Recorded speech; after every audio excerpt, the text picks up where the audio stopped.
आल सिंध जश्न आज़ादी Pakistan champion cup football tournament कुदरती स्टेडियम धाबेजी में जारी। मैच को ब्राज़ील घारों ने अपने सर किया और आज़ाद साकरों को शिकस्त दी। मैच के मेहमान खास मलक अनवारुल हक अवान सदर प्रेस क्लब मकसूद मज्जोकियो थे।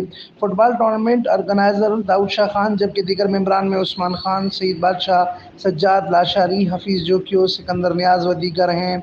कुदरती स्टेडियम में सैकड़ों की तादाद में तमाशाई रोज़ाना शायकीन फुटबॉल मैच की हैसियत में आते हैं। मज़कूरा टूर्नामेंट का फाइनल 14 अगस्त के दिन खेला जाएगा। ज़िला ठट्टा में वाहिद वसी ग्राउंड रखने वाला कुदरती स्टेडियम अपनी खूबसूरती और मंजरकशी में यकता मकाम रखता है, लेकिन वजारत खेल इस ग्राउंड की ज़रूरियात से गाफिल है। यहाँ के नौजवान अपनी मदद के तहत फुटबॉल और ग्राउंड को आबाद रखते हैं।